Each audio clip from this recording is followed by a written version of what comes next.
Добре дојдовте на университет, но тебе Владко Леков, ова е втора национална конференција на која што ќе зборуваме за политиките за дроги на нашето земје. Именно оваа конференција да исклучителна важност и потврда за унапредување на соработката меѓу граѓанскиот сектор и институциите. Верувам дека ова ткиво кое веќе долги години работи заедно и понатаму ќе продолжи да креира похумани политики за другите во нашата држава и дека ќе ги користи примерите од Европа и ќе најде начин како да ги примени кај нас.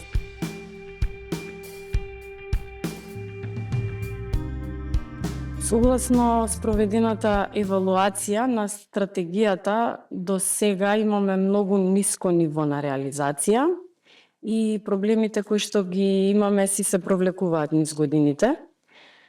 Затоа имаме незначително влијание и импакт на самата стратегија врз областа на дрогите. Првиот приоритет намалување на побарувачка на дроги. Најбитно ми е, овде имаме 4 цели. Во првата цел ефикасен систем на превенција и се национални стандарди за квалитетна превенција. Имавме прашање за превенција, односно за подигање на свеста. Таа за последните 2 години би било предавано за свесноста за лошите штети од употреба на дрога. И овие 16 годишни ученици одговориле дека 60,3% никогаш не било предавано на оваа тема, 8,3% кажале дека само еднаш имале такви предавања и 5,4% кажале повеќе од еднаш. Постојат многу такви превентивни активности кои што можеме да ги потребиме, значи се што е ефективно докажано со евалуации, значи дали се ефикасни, дали се помалку ефикасни, дали воопшто не биле ефикасни, така да ништо посебно нема да направиме како држава да превземаме нешто.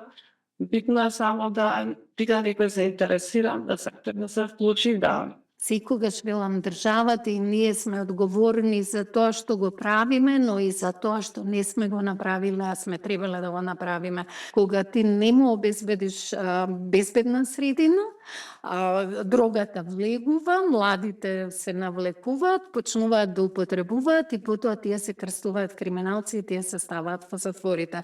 Ама кога веќе не успеваме да обезбедиме безбедна животна средина за тие деца, не можеме да имаме игнорантски однос кон третманот, превенцијата, намалувањето на штетите и се натака што треба да следи. Обврската за почитување на човековите права не е само дека институциите треба да се воздржат од действија кои што значат кршење на права, туку треба и да превземат действија кои што ќе спречат кршење на права. Па тука ќе го дадам примерот за децата кои употребуваат дроги, проблем со кој што ХОПС исто така години назад работи, алармира и се дојде до некаква фаза на подготовка на некаква предлог програма или протокол за третман и никогаш не отиде чекор понатаму за да навистина профункционираат овие сервиси и навистина овој проблем да се реши системски. Третата стратешка цел е програми за намалување на штети, што треба да ни бидат подобрени, одржливи, прилагодени според потребите. Именно во периодот од 1987 до крајот на 2023 година се регистрирани кај нас скупно 632 случаи на ХИВ. Од нив само 12 се лица кои ингитирале дрога. И тоа што е најголем доказ за ефективност на овој програми е тоа што во последните 10 години, од кога се отворија најголемиот број на програмите за намалување на штети, имаме евидентирано, тоест државата има евидентирано само еден нов случај на ХИВ преку инјектирање на дроги. Таков пример не постои нигде во околните земји кај нас, например во Србија, Грција, Бугарија, дури Албанија, што доколку се прекине оваа програма.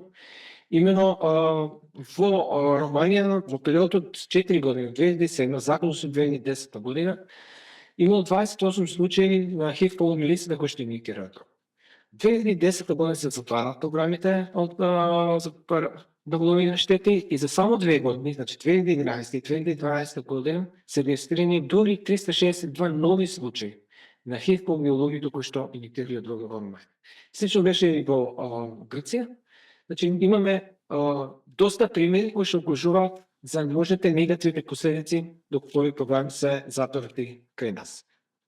Меѓутоа, освен превенцијата на ХИВ, а возможно улеснен пристап до здравствените и социјалните институции, затоа се и тука социјалните работници кои што се вклучени во овие програми, кои што ги поврзуваат ловите кои што потребуваат ролото во здравствените и социјалните институции, новите корисници на програмите за штети имаат 5 пати поголема веројатност да се вклучат во програмите за лекување на зависност од дрога и околу 3 пати поголема веројатност да престанат да потребуваат дрога, отколку оние кои не ги користат услугите на овие програми. Доколку сакаме луѓето понатаму да се зема со ниска ХИВ инфекција и да се заштити финансиски средства, од друга страна потреба продолжување на функционирањето на овие програми преку буџетот на Министерството за здравство. Во последниот приоритет, понатаму ще нараствај на капацитетите, напредување на координација и комуникација меѓу надлежните институции. Имаме 3 цели, од кои првата е зајакната функционалност на системот за управување со политики со други.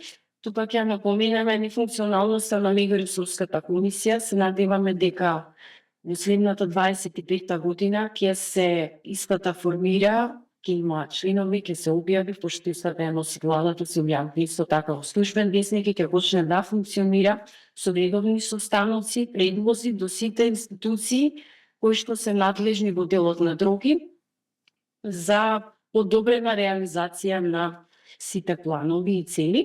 Акцијскиот план го изработивме, даден е во кабинет на министар за разгледување и се надевам дека ќе добијам за скоро време пас да се изготви информација со цел усвојување на стратегијата на ниво на владата на Република Северна Македонија.